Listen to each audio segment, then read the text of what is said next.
ស្ដីប្រិយមិត្តរបស់ LM សម្រាប់រឿងទាំងអស់គ្នាថ្ងៃនេះណាមានរឿងថ្មីរឿងទៀតហើយយកមកសម្រាប់ជូនបងប្អូនបានទស្សនាចាប់ផ្ដើមនៅសាច់រឿងដំបូងយើងបានឃើញស្ត្រីម្នាក់កំពុងតែនេសាទនៅក្នុងសមុទ្រស្រីរបស់គាត់គិតថាគាត់ស្រឡាញ់សត្វនៅក្នុងសមុទ្រនោះជាងការស្រឡាញ់នាងទៅទៀតណែក្មេងប្រុសម្នាក់នេះវិញគេក៏ជាកូនប្រុសរបស់អ្នកនេសាទដូចគ្នាហើយពួកគេទាំងអស់គ្នាគឺរស់នៅលើកោះជេជូចាប់តាំងពីអតីតប្តីរបស់គាត់បានស្លាប់ទៅគាត់បានឲ្យកូនស្រីរបស់គាត់រស់នៅជាមួយនឹងម្ដាយក្មេកក៏ព្រោះតែគាត់បានគិតថាបើសិនជាកូនគាត់រស់នៅជាមួយនឹងម្ដាយក្មេកនោះនាងអាចរៀនសូត្របានខ្ពង់ខ្ពស់ប្រសើរជាងការរស់នៅជាមួយនឹងគាត់តែអេសុននាងមិនបានគិតដូចជាម្ដាយរបស់នាងនោះទេនាងបាននិយាយប្រាប់ម្ដាយរបស់នាងថាលោកជីមិនបានចូលចិត្តនាងឡើយក៏ព្រោះតែនាងមានមុខមាត់ស្រដៀងទៅនឹងម្ដាយរបស់នាងព្យាយាមនិយាយបែបនេះក៏ព្រោះតែចង់ឲ្យម្ដាយទុនចិត្តរួចហើយក៏នាំនាងត្រឡប់មករស់នៅជាមួយនឹងគាត់វិញនាងប្រាប់ម្ដាយរបស់នាងទៀតថាលោកពូរបស់នាងមិនអនុញ្ញាតឲ្យនាងញ៉ាំអាហារនោះទេតែម្ដាយរបស់នាងបែរជាមិនជឿហើយថែមទាំងបានបណ្ដេញកូនស្រីឲ្យត្រឡប់ទៅផ្ទះរបស់លោកយាយនាងវិញអេសុនតែងតែយកបារីដែលម្ដាយរបស់នាងជក់យកមកលាក់ទុកនៅក្រោមដើមឈើព្រោះនាងគិតថាការជក់បារីវាមិនល្អចំពោះសុខភាពនោះទេការប៉ះទៅគាត់ក៏មិនចង់ឲ្យកូនស្រីទៅនៅខាងម្ដាយក្មេកដែរតែគាត់ពិតជាមិនមានជំរឿសនោះទេយកមួយប្តីចុងរបស់គាត់បាននិយាយជាមួយនឹងប្រពន្ធថាហេតុអ្វីបានជាគាត់មិនព្រមឲ្យកូនស្រីមករស់នៅជាមួយព្រោះគាត់គិតថាអេសុននាងអាចមើលថែប្អូ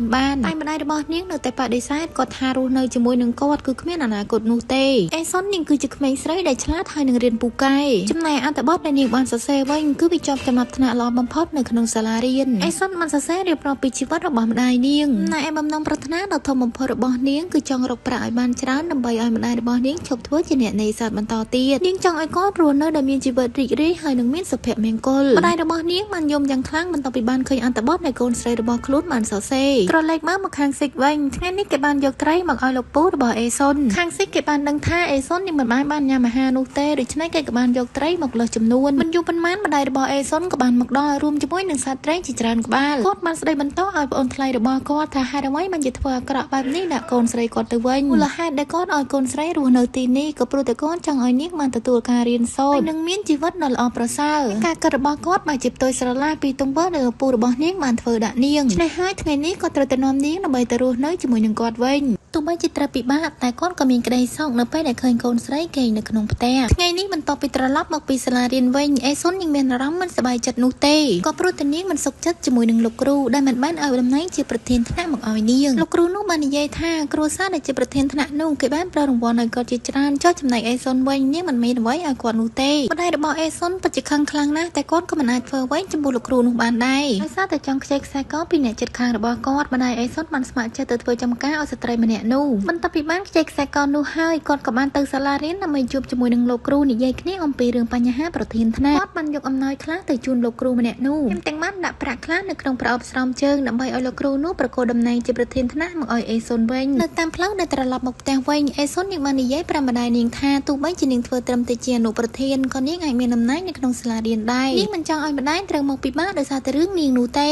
េម្ដាយនាងបាននិយាយទាំងទឹកមុខសោកសៅថាគាត់ពិតជាសុំទោសដែលធ្វើឲ្យនាងត្រូវលំបាកដោយសារតែគាត់ប្រាប់ទៀតថាកូនជាសិស្សពូកែដូច្នេះហើយតំណែងនោះគឺពិតជាស័ក្តិសមជាមួយនឹងកូនបន្ទាប់ពីត្រឡប់មកដល់ផ្ទះវិញម្ដាយអេសុនបានប្រមូលបារីដែលគាត់បានលាក់ទុកនោះយកទៅដុតកំទេចចោលគាត់នឹងកាត់បន្ថយបារីដើម្បីសុខភាពណាមួយអេសុនមិនចង់ឲ្យគាត់ជួបបារីនោះទេគាត់ចង់រស់នៅឲ្យបានយូរដើម្បីមើលកូនធំឡើងដោយមានសុភមង្គលតែមិនយូរប៉ុន្មានរឿងដ៏សោកសៅក៏បានចាប់ផ្ដើមឡើងនៅក្នុងសម័យនោះមិនមានគ្រូពេទ្យដើម្បីព្យាបាលជំងឺនោះទេពួកគេតែងតែហៅអាចារ្យដើម្បីមកប្រោះព្រំបណ្ដេញជំងឺអាក្រក់ចេញពីក្នុងខ្លួនអ្នកជិតខាងបានហាមឃាត់ម្ដាយអេសុនមិនឲ្យចុះក្នុងសមុទ្រទៀតនោះទេក៏ព្រោះតែសុខភាពរបស់គាត់គឺមិនល្អឡើយតែគាត់នៅតែចង់ចុះសមុទ្រដើម្បីរកប្រាក់ចិញ្ចឹមកូនអេសុនបានយកសម្លៀកបំពាក់ចុះសមុទ្ររបស់ម្ដាយនាងយកទៅដុតចោលហើយក៏បានធ្វើអង្គុយយំនៅមាត់សមុទ្រតែម្នាក់ឯងខានស៊ីកបានកាន់នំមួយកញ្ចប់ធំដើម្បីយកមកលួងលោមនាងតែគេក៏មិនបានទៅរំខាននាងដែរយប់នេះម្ដាយរបស់អេសុនបានដុតក្នុងសមុទ្រយ៉ាងឈ្ងុយឆ្ងាញ់សម្រាប់កូនស្រីគាត់បាននិយាយសុំទោសកូនស្រីថាគាត់ពិតជាមិនអាចនៅជាមួយនឹងគេបានទៀតនោះទេរឿងដែលគាត់សោកស្ដាយបំផុតគឺមិនអាចកាន់ដៃកូនស្រីចូលក្នុងពិធីមង្គលការទោះបីជានាងត្រូវលំបាកតែគាត់ក៏សង្ឃឹមថានាងនឹងរស់នៅប្រកបដោយសុភមង្គលទោះបីជាគ្មានវត្តមានរបស់គាត់ក៏ដោយនៅយប់នោះនាងបានគេងលក់លើផ្លូវម្ដាយរបស់នាងយ៉ាងស្កប់ស្កល់ភាពរីករាយរបស់អេសុនមិនមានរយៈពេលវែងនោះទេមិនយូរប៉ុន្មានម្ដាយរបស់នាងក៏បានលាចាកលោកទៅនៅក្នុងពិធីបុណ្យសពក្រៅពីខាងស៊ីកមិនមានអ្នកណាខ្វល់ជាមួយនឹងអេសុនឡើយបន្ទាប់ពីបានរៀបចំពិធីបុណ្យសពរួចរាល់ហើយអេសុននាងចង់ត្រឡប់ទៅនៅជាមួយនឹងលោកយាយវិញតែឪពុកចុងរបស់នាងបានសុំឲ្យនាងរស់នៅទីនេះដើម្បីមើលថែ តมក្មេងៗទុកឲ្យគាត់ជាអ្នកចេញក្រៅដើម្បីរកប្រាក់គាត់បានសន្យាជាមួយនឹងអេសុនថា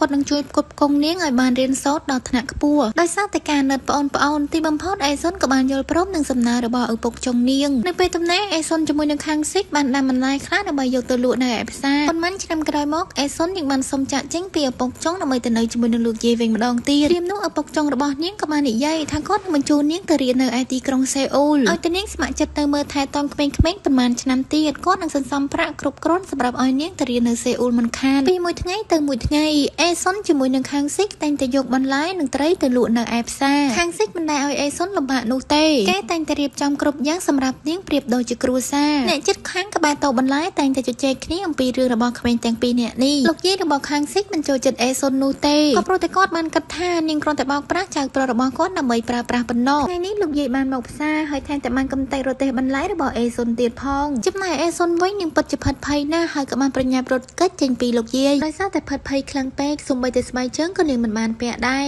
ស៊ីកប្រញាប់យកស្បែកជើងមកពាក់ឲ្យនាងហើយក៏បានជូននាងត្រឡប់ទៅផ្ទះវិញអ្នកទាំងពីរដើរបណ្ដានិយាយគ្នាបណ្ដាអេសុនប្រាប់ថាវាមិនមែនជាកំហុសរបស់នាងនោះទេក៏ព្រោះតែនាងមិនដែលបានសុំឲ្យខាងស៊ីកជួយនាងម្ដងណាឡើយនាងពិតជាឆ្ងល់ណាស់ថាហេតុអ្វីបានជាលោកយាយរបស់ខាងស៊ីកខឹងនាងទៅវិញរឿងដែលចម្លែកមួយទៀតគឺ10ឆ្នាំហើយដែលខាងស៊ីកតែងតែយកត្រីទៅឲ្យនាងជារៀងរាល់ថ្ងៃនាងប្រាប់ខាងស៊ីកថាមិនបាច់ធ្វើល្អជាមួយនឹងនាងនោះទេក៏ព្រោះតែនាងមិនស្រឡាញ់គាត់ឡើយហើយក៏គ្មានថ្ងៃរៀបការជាមួយនឹងគាត់ដែរគ្រាន់តែលើបែបនេះភ្លាមខាងស៊ីកគេខឹងខ្លាំងណាស់គេបាននិយាយថា10ឆ្នាំហើយហេតុអ្វីបានជានាងនៅតែមិនខ្វល់ជាមួយនឹងគេបន្ទាប់ពីគេនិយាយចប់ហើយគេក៏បានស្ទុះទៅថើបតួឯកស្រីរបស់យើងទោះបីជាមាត់របស់អេសុននិយាយថាមិនស្រឡាញ់ខាងស៊ីកតែនាងហាក់ដូចជាសប្បាយចិត្តខ្លាំងណាស់បន្ទាប់ពីពួកគេបានថើបគ្នារួចថ្ងៃនេះឪពុកចុងរបស់នាងបាននាំម្ដាយថ្មីមកផ្ទះរបស់ពួកគេនារីដែលជាគូស្នេហ៍របស់ឪពុកចុងនាងមិនពេញចិត្តឲ្យឪពុកចុងនាងចិញ្ចឹមអេសុងនោះទេនាងបាននិយាយថាអេសុនមិនមែនជាកូនបង្កើតរបស់គាត់ឡើយហេតុអ្វីបានជាត្រូវចិញ្ចឹមនាងនៅព្រឹកថ្ងៃបន្ទាប់អេសុនបានទារប្រាក់ថ្លៃទៅរៀនមហាវិទ្យាល័យពីឪពុកចុងនាងតែគាត់បែរជាបដិសេធហើយនិយាយថាគាត់មិនមានប្រាក់នោះទេស្ត្រីដែលជាមិត្តស្រីបាននិយាយទៅកាន់អេសុនថាវាមិនមែនជាតួនាទីរបស់ពួកគេដែលត្រូវឲ្យប្រាក់ទៅកាន់អេសុនឡើយថ្ងៃនេះដែរអេសុនបានយករឿងទាំងអស់ទៅប្រាប់លោកពូរបស់នាងគិតថាគាត់នឹងអាចជួយនាងបានតែផ្ទុយស្រឡះគាត់បែរជាបានស្ដីបន្ទោសនាងគាត់និយាយទៀតថាមនុស្សស្រីមិនគួររៀនសូត្រនោះទេគួរតែចេញទៅធ្វើការដើម្បីរកប្រាក់ត្រឹមតែមិនជួយហើយគាត់បានស្ដីបន្ទោសថានាងពិតជាងងខ្លៅដែលឲ្យគេបោកប្រាស់ជាច្រើនឆ្នាំអេសុននាងបានដើរទៅតូបលក់ត្រីរបស់ខាងស៊ីកទាំងទឹកភ្នែកនាងបានរៀបរាប់រឿងរ៉ាវដែលបានកើតឡើងទាំងអស់ទៅប្រាប់ខាងស៊ីកក៏ព្រោះតែពេលនេះក្រៅពីខាងស៊ីកគឺនាងមិនសន់នរណាម្នាក់ឡើយអេសុនបាននិយាយថាបើសិនជានាងមិនចាក់ចេញទៅនៅទីក្រុងសេអ៊ូលនោះទេជីវិតរបស់នាងច្បាស់ជាមិនខុសពីម្ដាយរបស់នាងឡើយនាងប្រកាសជាត្រូវរស់នៅលំបាកវេទនានៅក្នុងកោះជេជូនេះអស់មួយជីវិតមិនខានខាងស៊ីកប្រាប់អេសុនថានាងមិននៅម្នាក់ឯងនោះទេគឺមានគេនៅម្នាក់ដែរគេមិនអាចសន្យាថានឹងផ្ដល់ជីវិតដ៏សុខស្រួលឲ្យនាងតែគេក៏មិនឲ្យនាងលំបាកដែរនៅថ្ងៃបន្ទាប់អេសុនជាមួយនឹងខាងស៊ីកកំពុងតែរៀបចំគម្រោងចាក់ចេញពីកោះជេជូខាងស៊ីកគេបានលួចយកគ្រឿងអលង្ការរបស់លោកយាយគេមកជាមួយទៀតផងពួកគេបានស្លៀកសម្លៀកបំពាក់ជាមនុស្សធំទាំងដែលខ្លួនពួកគេមិនទាន់គ្រប់អាយុនៅឡើយអេសុនបានសួរខាងស៊ីកថាគេគិតច្បាស់លាស់ហើយឬនៅពេលដែលពួកគេចាក់ចេញហើយគេនឹងមិនត្រឡប់មកទីនេះវិញម្ដងទៀតនោះទេ